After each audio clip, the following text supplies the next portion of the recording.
आपली शाळा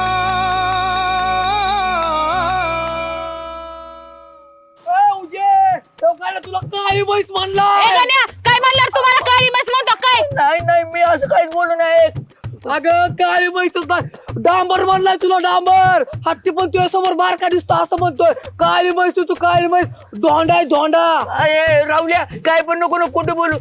मी आजच काय नाही बोललो म्हणजे काय पण कुठे कशाला खोटं बोलाल?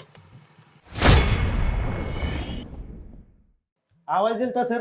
काय काम होतं? काम नव्हतं काय? अरे वेळ जात नाही ना म्हणलं तुझ्या बरोबर गप्पा माराव्या. पांडू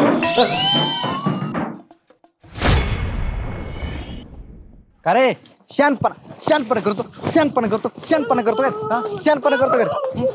करतो तुला तुड वाजत लायकीच आहे. अहो सर सर सर असं मुलांना मारणं योग्य नाही सर. आणि अशानं मुलं घाबरतील आणि अजून जास्त चुका करतील. अयो सर तुम्हाला काय सांगू माझ्या पोटात लई रात्री दुखत होतं आणि मला ताप पण आला होता आणि मी वाचायला घेतलं पण होतं पण ते सगळं डोक्याच्या वर गेलं आणि तुम्हाला खोटं वाटत बघा माझं वजन पण कमी झालंय.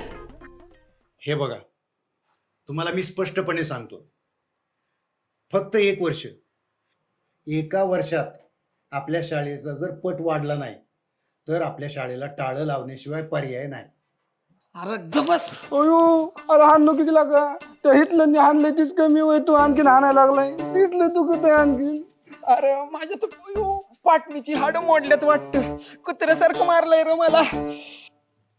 काहीतरी गडबड आहे. ही मुलं अजून मातीचा गोळाच राहिलेली आहेत. यांना घडवायला कुणी अजून मेहनत घेतलेली दिसत नाही आणि म्हणून ही मुलं मातीचा गोळा राहिलेत. पण मला यांच्यावर लक्ष दिलं पाहिजे नाहीतर एक पिढी अशीच्या अशी बर्बाद होऊन जाईल. हिटलरवर आमुषा बसली वाटतं. आलं की नसतं हाणतोयच.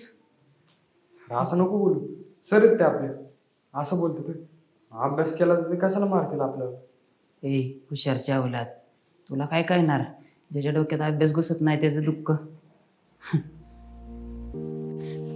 अजिंक्य समर्थ रामदास स्वामींनी म्हटलंय एकमेका सहाय्य करू अवघे धरू सुपंथ. अजिंक्य तुझ्या मदत करण्याने एखाद्याचं जर भलं होणार असेल ना तर मला वाटतं नक्कीच तू त्याची मदत करावीस.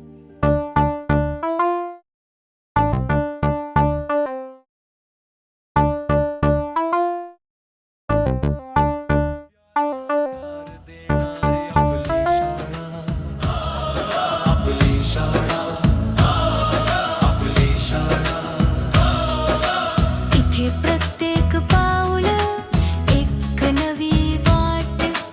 इथे प्रत्येक श्वासा